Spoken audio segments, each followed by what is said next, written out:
నువ్వు మరి ఎందుకు మీరు డైవర్స్ తీసుకోలేకపోయారు? ఆ ప్రొసీజర్ కూడా అయ్యింది యాక్చువల్గా. అంటే ఇంకొక 1 month అయి ఉంటే మేము ఆ ప్రొసీజర్లోకి వెళ్ళే వాళ్ళమేమో.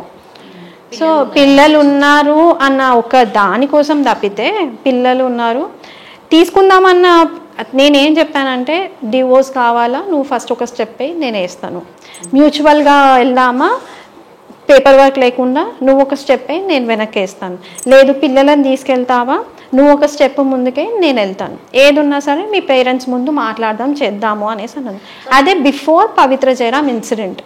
ఓకే. మంత్లీకి ఎంత ఇచ్చేవాడు మీకు? అప్రాక్సిమేట్గా 25K ఇస్తాడు.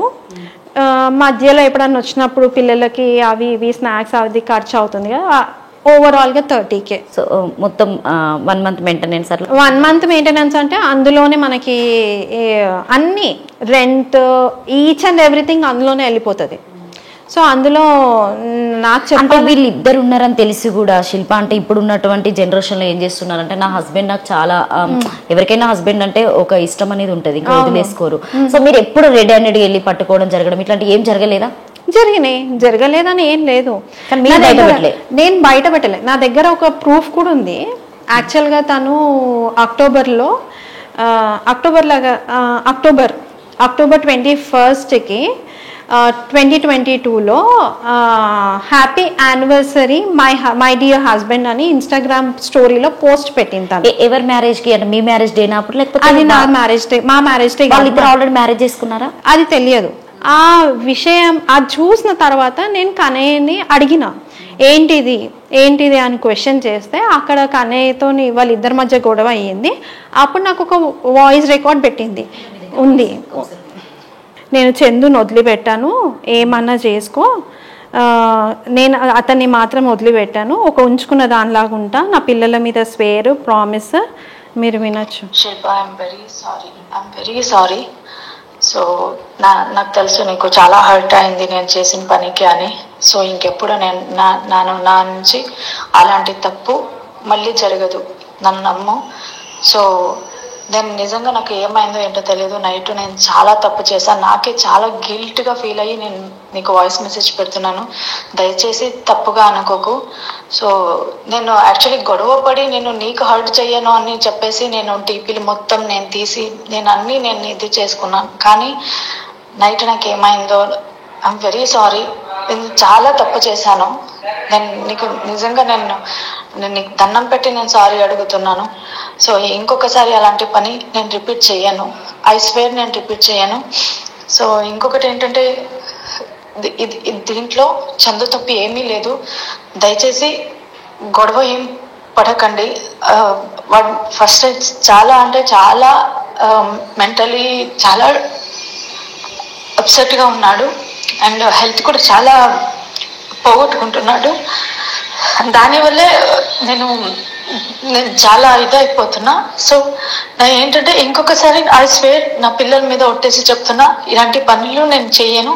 అండ్ ఇన్స్టాలో కూడా నేను నేను వాడిని ట్యాగ్ చేయకుండా, వాడి పేరు చెప్పకుండా నేను ఇండైరెక్ట్గా పెట్టాలి అని నేను అనుకొని పెట్టాను. కానీ నీకు అది కూడా హర్ట్ అయింది, దానికి కూడా ఐఎమ్ వెరీ సారీ.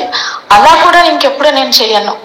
అలా ఇప్పుడు ఒక మామ అని పెడితేనే అది వాడి కోసమే అని నీకు అర్థమవుతుంది, కానీ వేరే వాళ్ళకి అలా ఏం అర్థం కాదు. కానీ అయినా కూడా నేను ఆ వర్డ్ కూడా యూస్ చేసి నేను పెట్టాను.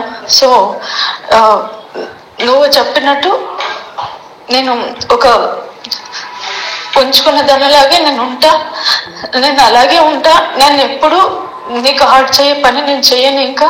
సో ఇప్పటి వరకు నేను చేసిన దానికి మొత్తం ఐఎమ్ వెరీ సారీ. ఎప్పుడు నేను ఎలాంటి పని చేయను. ఒకవేళ నీకు నేను అలాంటి పని నేను చేశాను అని నీకు అనిపిస్తే డైరెక్ట్ నాకే మెసేజ్ చేయి, ఎందుకు ఇలాంటి పని నువ్వు చేసావు తీసేయి అని చెప్పు, నేనే తీయడానికి ఫస్ట్ నేను ఇంకా ఏమి పెట్టాను అలా. అలాంటి 3rd class పని కూడా నేను చేయను ఇంకా. వెరీ సారీ శిల్ప, నేను చాలా గిల్ట్గా ఫీల్ అయ్యి నేను ఈ మెసేజ్ పెడుతున్నాను. దీంట్లో ఇంకేం ఉద్దేశం నాకు లేదు. సో వాడు హెల్త్ పరంగా నేను ఆలోచించుకొని నేను చాలా నేను కూడా ఇదైపోతున్నా. సో దయచేసి నన్ను క్షమించు. తప్ప నాకు ఇంకేం అడగాలో నాకు అర్థం కావట్లేదు. So I'm very sorry Shilpa, please excuse మీ. నేను ఇంకొకసారి ఇలాంటి తప్పులో నేను రిపీట్ చేయను, ఇంకెప్పుడు చేయను. నేను నన్ను నమ్ము. నీకు ఇంకొకసారి అలా అనిపించింది అనుకో, డైరెక్ట్గా కాల్ చేసి నువ్వు ఏం మాట్లాడినా నువ్వు ఏమన్నా నేను అనిపించుకుంటా. ప్లీజ్ నన్ను నమ్ము, ఇంకొకసారి నేను ఇలాంటి పనులు చేయను. నా స్థానం ఏంటో నేను అక్కడే ఉంటా. నువ్వు ఎలా ఉండమంటావో నేను అలాగే ఉంటా. కానీ వాడిని వదులుకొని మాత్రం నేను ఉండను. ఇదొక నేను ఇదిగా చెప్పుకుంటున్నాను. సో దానికోసం నువ్వు ఎలా ఉండమంటావో నేను అలాగే ఉంటా. నేను ఏ పోస్ట్ పెట్టుకోను, నేను ఏమీ చేసుకోను.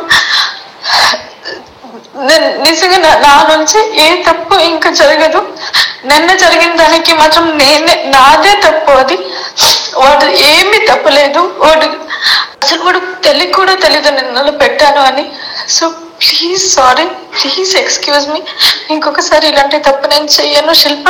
Please please please sorry. ఇది మీకు తను పంపించిన తర్వాత మీరు తనతో మాట్లాడారా మళ్ళీ? లేదు, తనతో పంపించిన తర్వాత కూడా కనే నన్ను ఫోర్స్ చేశాడు, దానికి రిప్లై ఇవ్వు అని.